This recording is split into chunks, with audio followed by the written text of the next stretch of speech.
welcome back to another EDH Deck Tech. My name's Scott. I've got an exciting one for you today. I've got my Arvinox, the Mind Flayer deck. So this has been something that I've been brewing for, a long time since they had showed off the Mind Flayer. Was it Mind Flayer the Shadow? From the Stranger Things Secret Lair.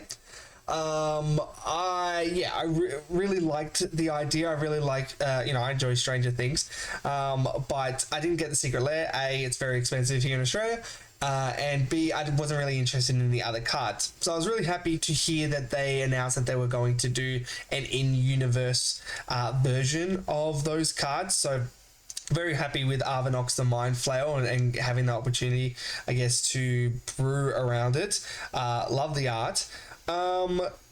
This concept of taking things from my opponent's libraries or from my opponent's resources has been something that I've noticed has been happening for Black over maybe the last year. I guess, kind of started around this kind of commander.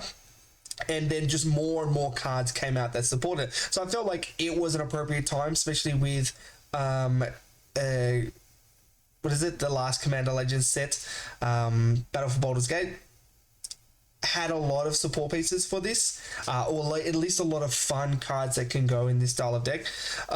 So with this one, it is a very casual deck.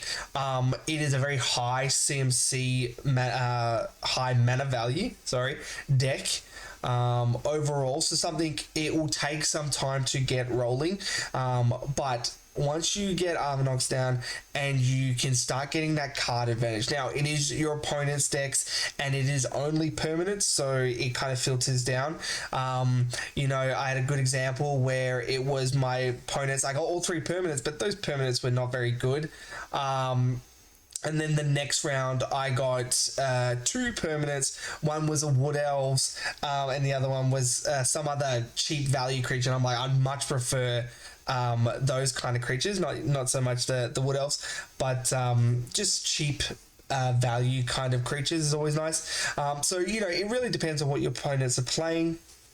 Really will depend on how your game's going to go, but very, very casual, not really competitive, very slow to start, but it's been a nice change of pace, and a nice fun LGS style deck. This one has taken me a while to kind of build and brew and change, only because it's not really something I can play on spell table, so I have to make sure that I have time to go into the store and play, and things like that. So it has taken some time, but we'll go through the deck. So just note that Arvinox is a 9/9. I did try and do Infect with this, but that ended up kind of not really working out, because I thought, I can maybe get close to 10, but yeah, it didn't really end up working out, but something you might want to try. Okay, we'll go through deck. So the main theme is, I guess, thievery, stealing my opponent's resources, not necessarily stealing from the battlefield, but stealing from the library or the graveyard or their hand, right? So those are going to be, I guess, our areas of focus. So Doughty Voidwalker, this one essentially is going to steal it from Exile. Very, very powerful card, nice and cheap, really changes the game when it comes down, and we're going to get to play something for free, which is really, really nice. Cunning Rhetoric, probably one of the worst cards. Something I don't mind getting down early and just seeing if we can get some value and maybe a little deterring from my opponents to attack me. So something to kind of keep in consideration. So I get something from the top of their deck. They might not want to do that. So something nice and cheap. Nashi, Moon, Sage Sign, Ninjutsu. It can be a little bit difficult in this deck. I mean, we have a lot of high CMC stuff, but the effect is really, really powerful. So something you might want to try to get in cheap. It's really there for its effect to get that card. Predator's Grasp. Really, I mean, this is like traditionally a C EDH card, I guess. But we're going to search someone's library and in most cases get a soul ring. So I had an opponent, they had their soul ring, I had another player's soul ring, and so I just prayed across my other opponent for their soul ring. So you know, it was quite nice. But yeah, go get a soul ring, go get a board wipe was another instance that I've done. You know, it just adds that flexibility, but you do kind of need to think about, okay, what do people have, and can I even play it? So yeah. Drug Necromancer. So it is a snow creature, so I'm playing snow lands, which is nice to kind of help support this, but it is another exile effect. This, you'll find that a lot of these effects have exile in it, so a lot of graveyard hate, which is really nice. And then I can obviously cast spells from among those cards that are in exile, and I have to spend snow mana. So you know, making sure that you have snow permanents, obviously snow lands to do that. But quite nice. A lot of graveyard hate. Gonti, Lord of Luxury. So when I was first kind of building this, and I did a Reddit post about mono black, a lot of people had Gonti decks, so very popular, and it just has that great effect where it's going to come in, and I'm going to get somebody's, you know, top best of their top 4. So a lot of flexibility. The game changes a lot, you know, from these cards that I'm selecting. It's a lot of fun. Don't really have a lot of way to bounce this in any real regard, but I am playing reanimator spells. You know, I've got like Blood and Snow, where maybe I have like 4 permanents and I can get this 4 snow permanents, and I get this back. That was really nice when I did that. Intellect Devera, one that supports the theme. Not necessarily a great card, but you're going to exile, you know, the worst card of people's decks, and then you're going to be able to play them.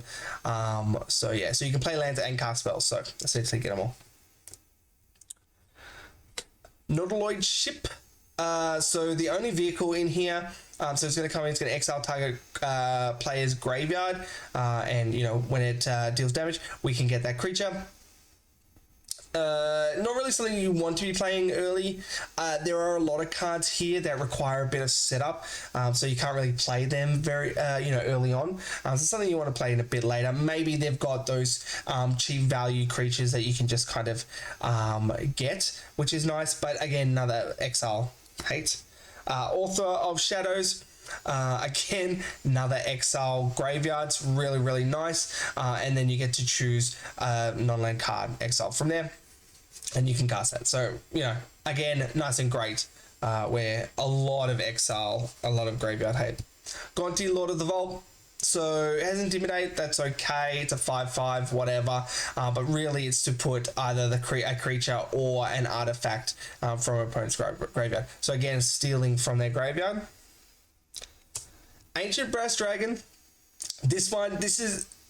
I kind of was wanting to play this card. I wanted a chance to put this card in a deck, mainly because when I was reviewing, I was like, okay, this card's not that great, but you can easily identify that it is a lot of fun.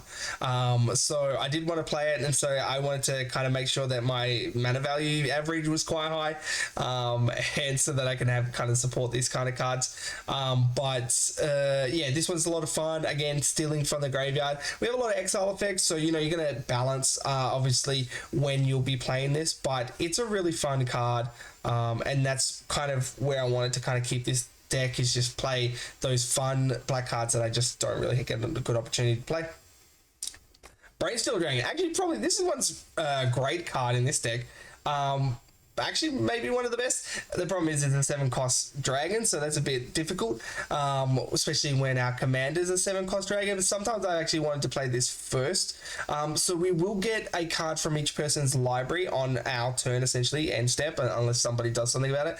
And we can cast those. And when non-land permanents enter the battlefield from our opponents, they're going to lose life. So it works in addition to our commander, so these two really work very well. I find that this one is one of the best, and it helps us get that reach that we need. Elder Brain. Oh man, people are very scared of this. They really do not want their hands touched. But you know, it's when it attacks, so it needs to stay there a turn essentially. So you know, it's not going to be that threatening. It can be easily dealt with, but if it's not dealt with, then you're gonna have a lot of fun with somebody's hands. So yeah, and they get to wheel, so it's okay. But you know, you get so much more card advantage, which is really great. But again, 7 mana. Sepulchral Primordial, just to get people's creatures, the best creature out of their graveyard. Another, you know, nice and late one. Yeah, just great value.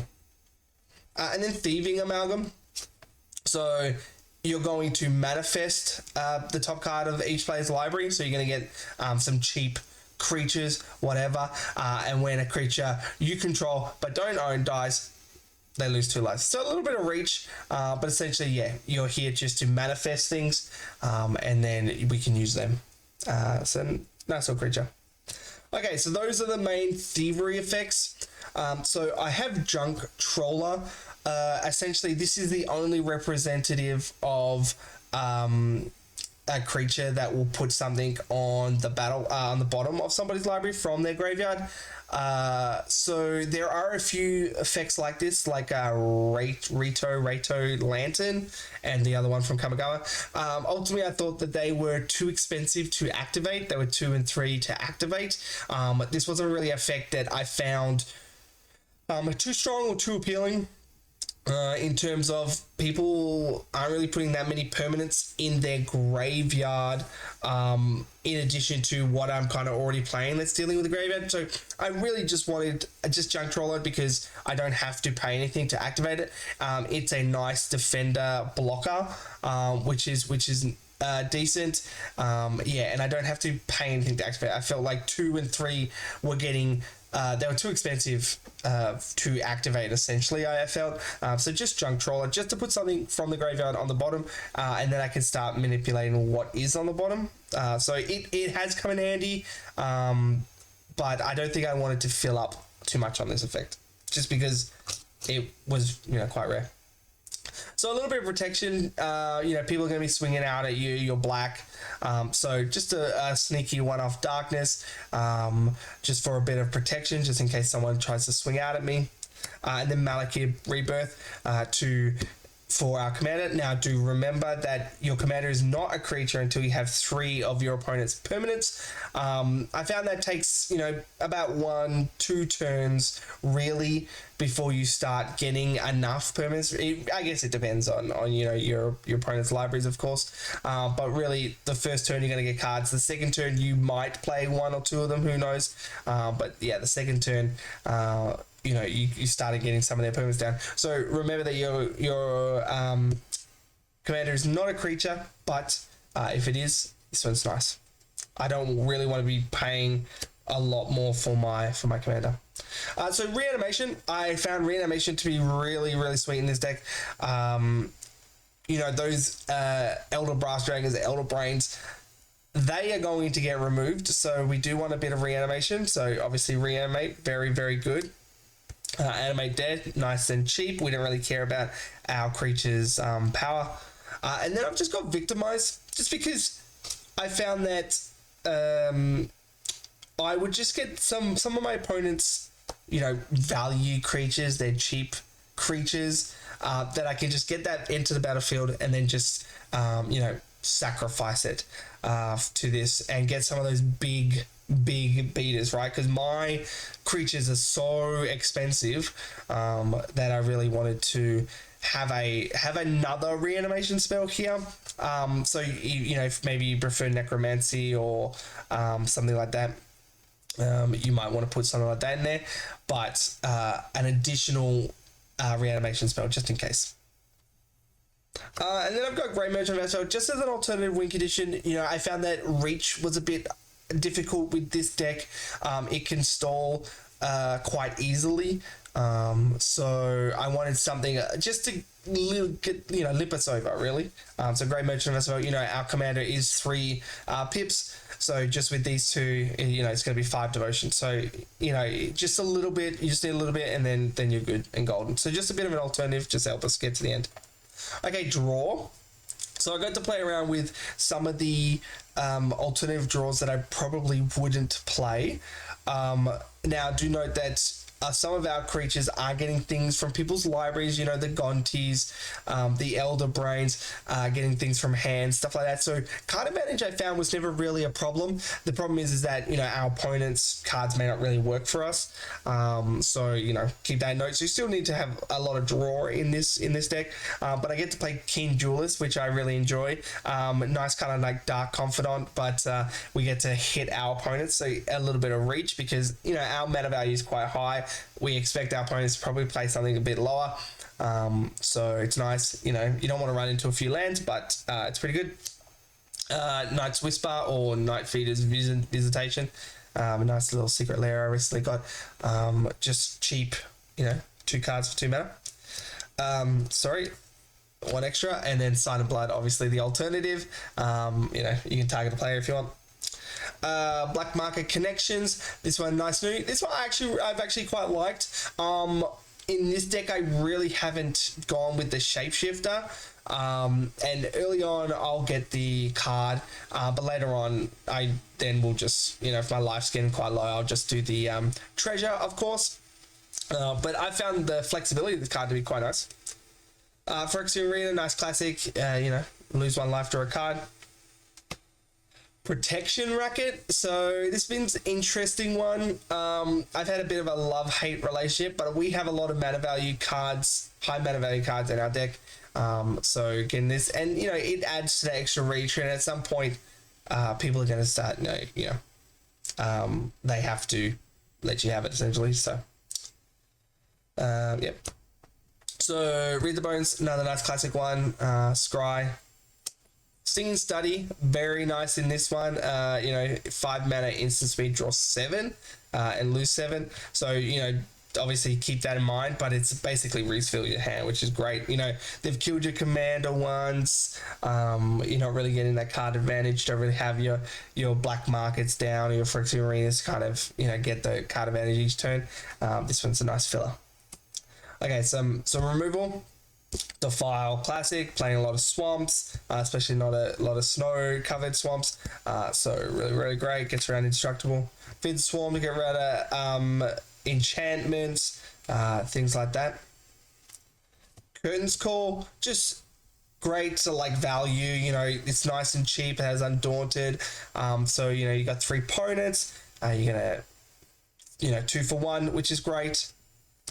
Soul Shatter, essentially 3 for 1, which is really nice. You know, you're going to get their highest mana value things. That's usually the thing that you want to get, not always, so keep that in mind. But nice and cheap. And then Deadly Relic. We do definitely want our commander. It does come down late, so you need to keep that in mind. I had this kind of in my hand for a bit when I really wanted to, you know, use it. But my commander is taking some time to get out. So keep that in mind, obviously, but I do want to be paying my commander, so it's still nice. Hagar Mauling, it's a land on the other side, so really great. Other than that, bad removal spell. And then stuff out, we will definitely have a swamp. So, and the non-black creature, yes, it's a downside, but not as big a downside as you think. Okay, some board wipes. So Dead of Winter, you know, I'm playing that snow. Once you get into snow, it starts opening up. I think Dead of Winter is a really underplayed card. I think it's really great. You only need you know, maybe 5, 6, and you're starting to pretty much wipe the board anyway. So I found this to be really great. 3 mana. But I mean, you can have Toxic Deluge. Like, you can configure these board wipes however you will. Blood and Snow, another one. I'm playing Snow, so I might as well go with the Snow board wipes. This one will return a creature from the battlefield. Getting to like the 6, 7 is that sweet spot because I have a lot of 7 mana creatures, or at least 7 mana creatures that I really want to get back. But that does take time, and I'm not going to really have 7 snow permanents on turn 7, or I'm not going to have anything, you know, 7 things that create snow mana. So this one's a bit more difficult, but that's why I want like the Gontis in the deck and things like that, because those things I will be able to get back. Extinguish or Hope. So an interesting one. So destroy all non-enchantment creatures. So our creature is an enchantment creature, so it's going to be okay. So this one is 6 mana, essentially draw everything but our commander, which is really great. Well, I mean, they could also have enchantment creatures, I guess. Kindred Dominus. You'll just kind of see a theme. I want to like bring back my commander. I want to not destroy my commander. Kindred Dominus, you know, I'll name Horror. If you've got the Nagathron precon deck in your meta, you might not play this. But you know, I would name Horror so that my commander gets to live, because I do want to keep it there, and then I'm going to get 3 cards at the end of the turn. So great. And then Necromantic Selection, essentially. You know, if I have to, I can just get my commander back, which is really, really nice. Or steal someone else's commander, you know.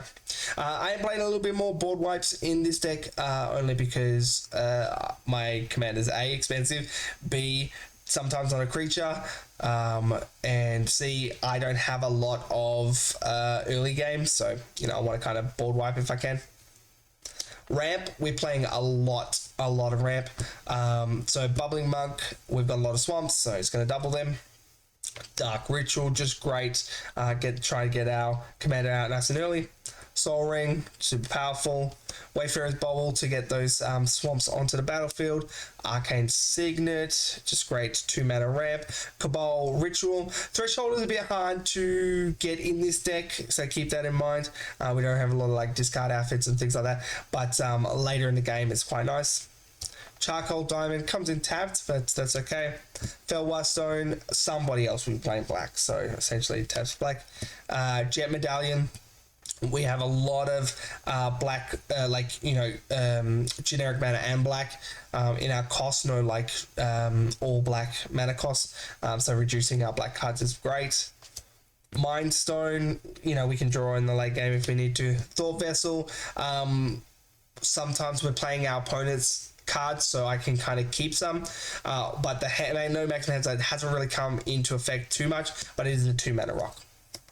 Burnished Heart, you know, it can be expensive, but we're not doing much again in the early game. So playing this on 3, blocking if we need to, then ramping has been really, really nice. Extra planar lens, so we are playing Snow Swamps, so we can exile that Snow Swamp, and then other people with Snow Swamps can double, but you know, most of your opponents will not be playing that, so that's really, really great. Vessel of Endless Rest, so this is a 3 mana rock.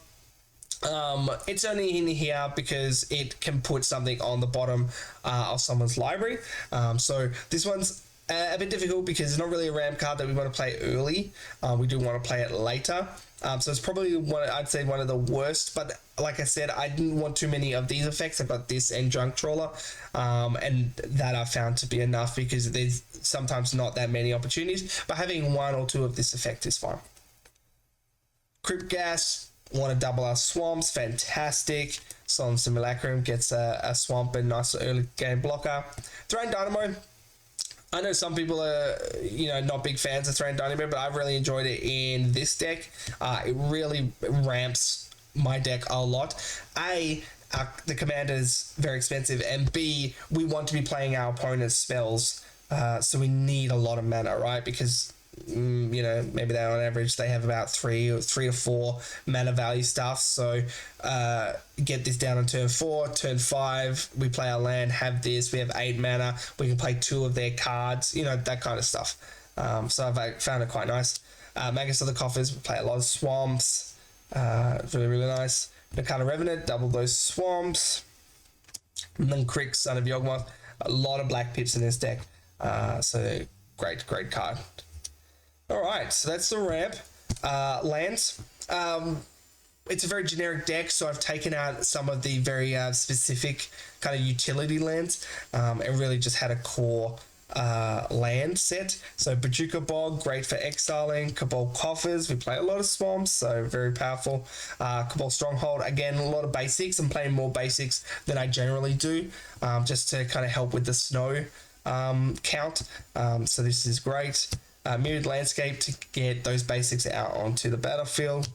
Nykthos Shrine to Nyx. You know, with our commander, it essentially filters any colorless into black, and anything in addition to that starts giving us more. So Nykthos has been quite nice. Strip Mine, definitely playing some kind of land destruction land in my deck. I always do strip land, Ghost Quarter, Wasteland, things like that.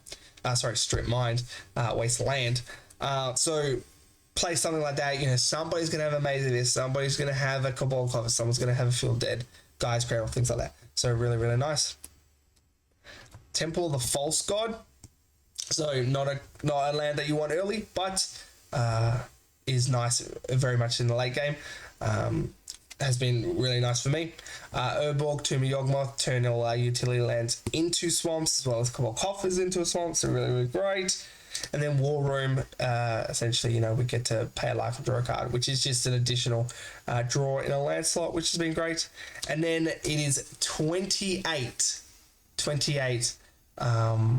snow-covered swamps. So I needed the snow permanent count to be high. So this and Drug Necromancer, making it 29. So hopefully you can kind of hit that -6 for your Dead of Winters and things like that. So keep in mind. So yeah, that's the deck. A lot of fun. You get to play your opponent's cards, which is great, but do note that, you know, if your meta is very aggressive early on, it's going to be hard to kind of keep that life total. So you might want to put in a bit of more lifelink or something like that. Like I said, I tried Infect, but it didn't really work. When this was a creature and it could swing out, people would just kind of block a 9/9. 9/9 is, you know, threatening enough. Like, that's a lot of life. So people do chump it a lot. Other than that, it doesn't have any other protection or, you know, menace or unblockable or anything like that. So making kind of like a Voltron Arvinox deck, just, it didn't work out. So I've just kind of gone with, okay, big ramp, and stealing my opponent's resources. And it's a fun deck. I'm not taking things really from the battlefield, I'm taking them from the library. So it's been a lot of fun, a lot of mystery. Sometimes your opponent gets to see what it is, sometimes your opponents don't get to see what it is. So, you know, it's a lot of fun. This one's, you know, they don't know what I get.